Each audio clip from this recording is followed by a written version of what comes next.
Hey folks, Ken here. Just a quick update from yet another windy day in Dublin. The last couple of days just haven't been great for working on the pond. Lots of wind and rain, fairly unseasonable, but I think most places are getting it. What's going on? Last week I was telling you I have nitrite problems and I'm still struggling with it. Couple of things to talk about when I go into the shed. My blanket reed, as you can see on the back, my plants are coming on nicely. The lily there is nearly reaching the surface. The other one is a bit slower, but there's nice red leaves coming out on it. You can see the blanket reed. Why I get blanket reed up here, I presume it's the light now. But I did a water change yesterday, so I stuck a pump in here, have a hose, drained it out into the drain, and then over about 3 hours fill it up with water, dechlorinated with sodium thiosulfate and start off again, and that's around 1500. Drain it down completely. It's about a 1500 litre water change, which is done fairly handily. What I did as well was I just put in a small sprinkling of blanket answer when it was filling up, so you can see the blanket reed is starting to let go. I might stick it back in later if I'm not blowing away in the meantime. Fish are all looking fine. As I say, last week I reduced the feed. There was a couple of days during the week I didn't feed them. But I'm sort of feeding them about a third. I'd say it's around 25 grams of food a day, which is not an awful lot given I've put 15 koi, although a few of them are still fairly small, and about 7 or 8 goldfish. If they stayed in one place I'd be able to count them, but I think that's what I have. No sign of herons. Thankfully the heron scare, you can hear it clicking away. The garden furniture is lifting in the wind. It's not as heavy as it looks. I'm nearly getting blown away. I did a change on the carbon in the big balloon, and I'll tell you why in a minute, and that's a messy job. And it's getting rid of the old stuff is the problem. So what I did was, so my nitrite problem, I'm not making a lot of progress with it. I mean, my media, as you know, I have a few baskets of media of alpha grog in the back of the pond. Whether they actually do anything is debatable. And then I have about 150 litres of plastic media, and the plastic media is not maturing as well as I would like. Now, a couple of things I've been checking on, and people have said to me, you know, if you're having nitrite problems, is check your trickling. So I did that with my total chlorine ultra low range Hannah tester, and I was getting about 0.05 parts per million. Now it measures in parts per billion, but I was getting about 50 parts per billion. It was 0.05 parts per million. Nobody's really able to tell me whether that's a good or a bad reading. And I know from reading the likes of Mankey Sankey, the absolute limit for koi is 0.02. Now, of course, that's not what my pond is. That's what the trickle in is. That comes into the filter. It's diluted. So I haven't tested my pond water, but I would say there's probably safe enough to say there's no detectable chlorine in the pond, but certainly not anywhere near 0.05. The other thing I have to consider is that I'm dripping into, and I'll just show you, I've shown it this before, I'll just turn off the UV so I don't blow myself. I am trickling in, as you can see there, into my combi drum. So it's possible that I've a slightly stronger concentration in the filter going to the media than I would in the pond. By the way, that's the UV I just have hanging in there, and it's working fine, no problems with it. That was from the last video. So I decided, considering this media was about 5 months old, although there's only about 50,000 litres through it, and I did get about 100,000 the last time before I started seeing a lot of pink in the DPD4 tablets. They're used, I just got these on Amazon or eBay, but they're used for swimming pools to make sure you have chlorine in your pool, whereas we want the opposite for the ponds. So you drop one of these into 10 mils of water, crush it up and sprinkle it around, and almost instantly you read it and see if there's any pink in the water. You've got chlorine, and that's not good. If there's no pink, then you're grand. There's lots of videos on that. If you want to look up DPD4, you'll see them on YouTube. But what's even better is the HANA tester, and as I say, it gives a much more accurate reading. And a few people said to me, you know, what can happen is that you get tracks in. I've a leak here, by the way, as well. Every time I disconnect this thing, I need to check it. I think it's that connection, and it's dripping there, and you can see the water overnight. It's a fair drip, so I will take a look at that in a few minutes.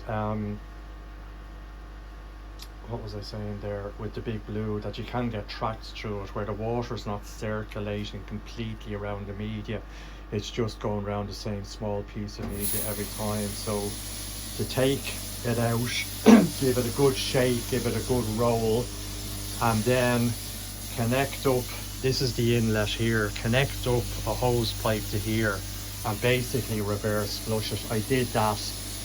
It got me down from, I think, 0.05 to 0.04, so it made no real difference. So what I did was then yesterday, I bit the bullet in the wind. I had a couple of bags of media here. I opened one, it was 25 kilos, it takes about half. So emptied it out by hand, which is not an easy job, in the basin I showed you outside. And then with a cardboard funnel, just with this yoke, as you can see, is all black. I just used that to shovel it back in, fill it up to about here, put the top back on, rinse it out for about 20 minutes because there's a fair bit of dust in it and there's a fair bit of black in the initial water, and then connected it up. So what I'm going to do now in a few minutes is I'm going to put my last reagent I have. I think I mentioned last week as well, the HANA test kits are great, but here in Ireland getting hold of the reagents is a nightmare. I ended up ordering the nitrite ones from Spain that I'm still waiting for, and I'm still looking for a source for the total chlorine ones. There is total chlorine for marine water readily available everywhere, but the total chlorine for fresh water aren't, so I'm trying to suss them out. And no koi dealers, unfortunately, equipment suppliers in the UK would ship to Ireland at the moment for obvious reasons. It's just too complicated. So I'm going to do a reading in a few minutes of this. It's been running overnight, so it should be settled. I think I'll just sort that leak out and I'll come back to you when I do that reading. I did check my nitrite, because I'm out of nitrite reagents. I did buy the old trusty NT Labs nitrite. It's not the easiest thing to read. If you see there, I'll have one ready for when I come back to you. But I've somewhere between 0.5 and 1, I reckon. That, I mean, maybe it's my eyesight, but the difference between 0.5 and 1 on that scale is bloody negligible. It's very hard. It depends on whether you're on natural light or artificial light as to what it looks like, but it's still, I definitely still have nitrite. There's no doubt, which isn't good. But having said that, the fish look fine, but I really do want to get it under control. So what I'll probably do today is I'll fix that leak, test the big blue for chlorine. The very least, I may have changed the media too easily, but too early, but at least I know with new fresh carbon media in the big blue, what should a baseline reading for total chlorine be. Should it be 0? I don't know. Nobody's been able to tell me online, and I've posted in a couple of forums and asked various people I know locally as well that have big blues. So I will check that and let you know, and I'll do another nitrite test, and then I'll probably set up out the back and do yet another 1500 litre water change. So that's it.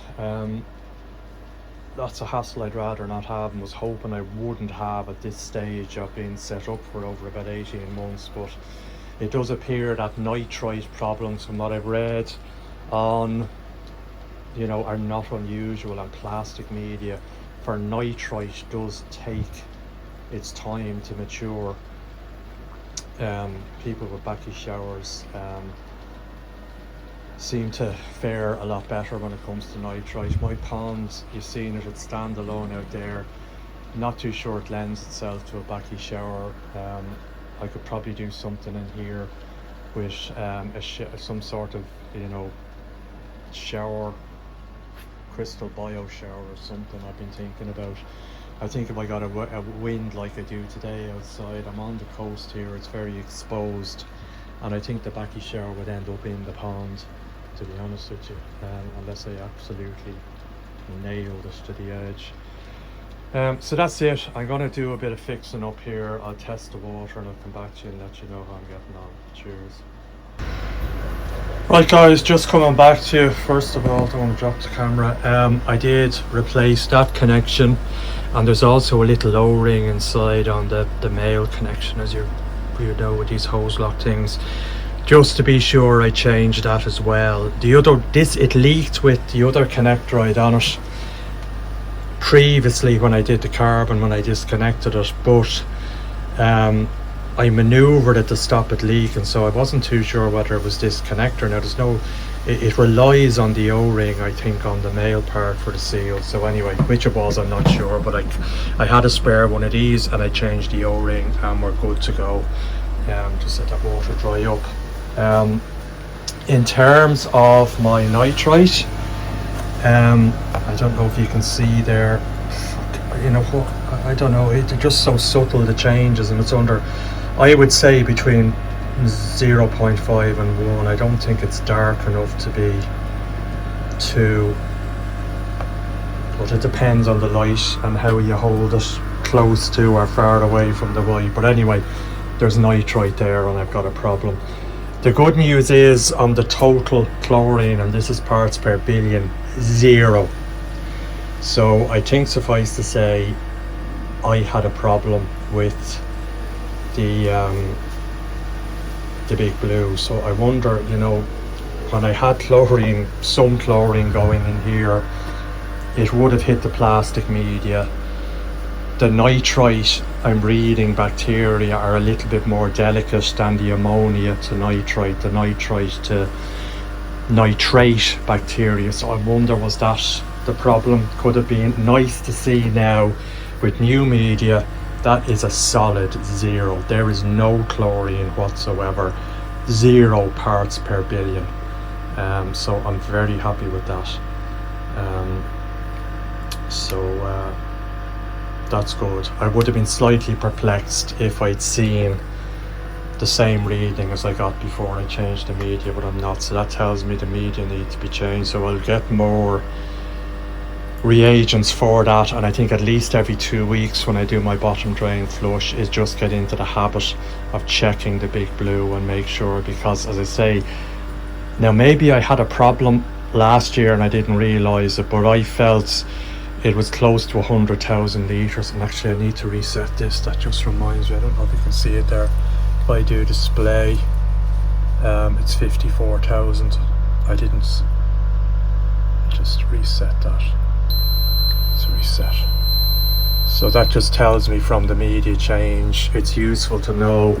So I think I need to start worrying about it maybe at the 50,000 litres. It just means that, this stuff. Now I did get these bags on Amazon for about, they worked out very cheap. They worked out at about €34 each for 25 grams. One of those is a friend of mine, that one that's open is mine. Now they did go up from that, but that was €35 delivered to Dublin, which was really, really good, because I know, looking at the other suppliers, the koi suppliers in the UK, you can pay up to £90 sterling for a 25 kilo bag. which is expensive if you're going to have to change it every 4 to 5 months, you know. So I might see if that supplier still has those bags available. Even if they're a bit more expensive, they're still good value. Again, in Dublin, I cannot find anyone locally who supplies this carbon in this quantity. I can find places that will do me a 10 kilo or a 5 kilo bag, which is not much use, or not even 5 kilos, 1 kilo rather, and I need about 12 kilos to do a change on the Big Blue. That, by the way, is just a sediment filter in there. I didn't change it this time. I will get one and stick one in, but when I did it the last time, after 100,000 litres, it had slightly darkened. There was a slight brownish hue to it, so I don't think that's as urgent to change as the media. So that's it. Short video today. Happy result on the Big Blue, although it was messy. Fixed the leak, getting 0 chlorine. Hopefully I start to see some improvements on the nitrite management by the filter. If I don't, I'm going to have to start thinking about adding additional media in a more effective way. You know, and I've read as well that the ceramic type media is better for nitrite than the plastic media is. So we'll see. And as I say, it's even gone pinker now, but it says 2 minutes. What's it reading now? Oh, you'd even say that's closer to 2 there, wouldn't you? Looking at that. Which, yeah, I don't know. That's why I bought the Hannah test kit. I just find these things just really hard, you know. It's somewhere between 1 and 2. That's what that tells me, really. Which is not, you know, it's nitrite, it's not good. I need to do something about it, but it's not a very accurate reading. And the last video I told you the problems I had with a not even year-old API kit. It was telling me I had 0.5 when the much more accurate Hannah that I bought told me it was actually 1.5. So anyway, enough said about that. I have nitrite, I need to address it. So listen, I'll leave it at that. Any comments you have, I'm very interested in, and I'll talk to you next time. Cheers.